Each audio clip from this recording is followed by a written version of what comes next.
It just is what it is. Nature Boy inspired me. He sparked my mind, and I'm grateful for it. Like, I don't know. It's just like a certain honor I gotta have for the person that sparked my mind. And yeah, I mean, there's melanin and grounding, astrology. We could find it in different ways, but this is my story. Like, I found it through him, and it just is what it is. I'm not gonna dishonor that. And yeah, I see a lot of great qualities in him. I feel like he can be an amazing leader and person. And I see a lot of things that he has to do to better himself, like many people. Like, I'm very analytical, and with that, I see things that people can do to change, but I don't degrade. I don't like look at people like, I don't hold heaviness in my heart for people. Like, I can like, somebody can be a murderer and I still will see, like, you have a chance to change. And it just baffles me how so many, especially men, that down talk Nature Boy but has done the same things. They changed, but they feel like this person can't change. And I just feel like there's some envy there. But I'm all about self-work, doing the work, and he introduced me to the work. Like, everybody that preaches something, that don't mean they practice it. But he actually introduced me to the self-work. I can never go into depression because of the information that he has spread. Like, there's so many things that he has talked about that I resonate with. And I know many people, like, they're judging character versus a message, and then they want to pick apart the part of the message that don't make sense, the part of the message that can be better, but what about the part of the message that's truth? What about the part of the message that holds you accountable for your actions, for where you're at in life, and for your future? Like, what about the part of the message that can help you change to be a better person, to help you develop yourself, to be an honorable, righteous, moral person? And people will say, oh, well, you're supposed to learn that. You should already been that. The same people that says that also had to overcome things. That's what we're here to do. We're here to overcome. We're here to be the best version of ourselves. People that have, that even was raised in a certain type of environment that we would deem the best or a good environment for Americans, still have issues they have to overcome. Okay? For example, your parents could, have all the money in the world, buy you all the things, but then you still have issues to feel like you don't, you wish they was there. And that vibration, that thought, that experience can make you have anxiety about losing people. You are here to overcome the anxiety of losing people. You got to fulfill yourself. Okay? The things that other people didn't do in your life that you wish they would have did, you got to do that for yourself. And this is called the self-work. Okay? The same thing can happen when somebody didn't have anything in their environment. But then they, it's just always something. It's pretty much something that we would feel like, dang, this could have been better, because we're here to evolve. So we can always look at stuff and say how it could be better. Okay? And we are, and this is our responsibility to be better. I'm grateful. So I'm creating something that's called Knowledge of Self. And I'm just going to upload all the things that I have learned from this experience, that helped me. I don't really like even talking about it too much, but, it just is what it is. Like, it literally just is what it is. So I'm going to continue to talk about universal laws, mods, just making sure my heart light as a feather, doing my inner works. Plus, with my community, I'm going to start doing a lot of health things, a lot of self-development things, and self-care. Okay, so that's what we're going to do for there. But then knowledge of self is something separate from the community, but because it's more of a belief system, which I believe it to be truth. But other people believe differently. They may believe in Christianity. They may believe in this or that or whatever. They may believe it's no God or whatever.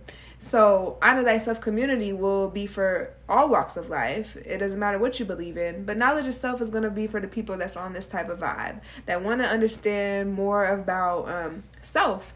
Not only universe not only like the universe and stuff, but more like living in tune with nature, self-development, like a new way of life, a cultural way of life. It's not really new, but the natural way of life, okay? And a part of the culture that I'm creating. So, yeah, I take what I need. And I know a lot of people like, oh, well, this person morally and the character. Da, da, da.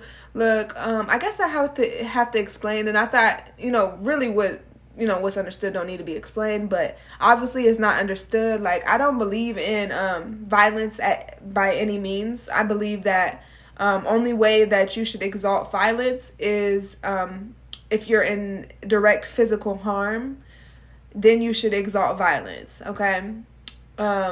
And this is something I had to come into, and actually this, the experience helped me to come into that as well. But, so many reasons why people exalt violence. Maybe they, grew up in a space where they felt like they had to fight for their respect. But I have a philosophy now, you dismiss people that feel like they can disrespect you. You don't have to fight for that. You don't have to control and make somebody try to act like they want to respect you. If they don't want to respect you, you don't have to deal with them. Whooping the children and stuff like that. We don't have to do none of that type of stuff. Like, I know we grew up maybe like that, and we feel like that's the best way to do it, but we're smarter than that. We know how to come up with other solutions. And so there's just certain principles that, I stand on that not everybody does. Like, there's people in Muslim communities thinking they can smack their women. There's all different types of things, thinking that woman's less than them. There's people in different communities that have all their own morals and principles and things that they stand on based on what they've been taught and based on their own lifestyles. I just have something a little bit different. I believe everybody should take accountability for their actions. I don't care if Jesus, Buddha, God himself, itself, came down and told you to go and do something. If you do it, you chose to do it. So I like for people to take accountability, and this is how I think. This is my culture, or this is how I, live life. So a victim is one that is forced.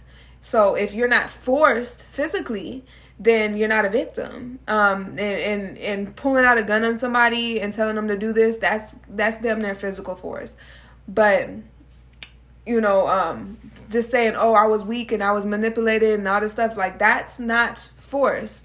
That is a reflection of your mind. You're spiritually weak. You need to raise your vibration. So if you find yourself in a situation, whether it's domestic violence or just being with a person that disrespects you, woman or man, it's a reflection of you. You chose to be with that person. You have to figure out, why did you choose to be with them? Why did you choose to stay? What was so good about being with this person that you felt like you felt like it was more important than your respect, than your honor, and your dignity. So a lot of people stay with somebody, they feel secure. So that means you're insecure. It all points back to you and the things that you need to do to better yourself. If you're in a relationship with somebody that disrespects you, or you're in a relationship with somebody you feel like you got to fight for your respect, it's something within you, most likely insecurities. But then also there's certain reasons why people stay in relationships like this and why people go back to these type of people, because they're giving them something that is a illusion. It's a feeling of a void that's within you, but nobody's responsible to fill your voids, only you. So yeah, like I'm just so grateful. I also just want to say, like, right now, many people know, even the people do not like this man, that this man is in jail. Spiritually, we kind of see that, but we kind of understand. But in this world that we live in, the society that we live in, that we know that don't always have our best interest, it's not right. It's unjust. And we have to stand up for that, because we wouldn't want anybody that we actually care about to be in that type of situation. And guess what? Many people, innocent people, are behind bars right now, and we shouldn't just justify it just because we don't like them or because of their other reasons that you feel like they should be in there. Right is right, wrong is wrong. So we should stand up for that.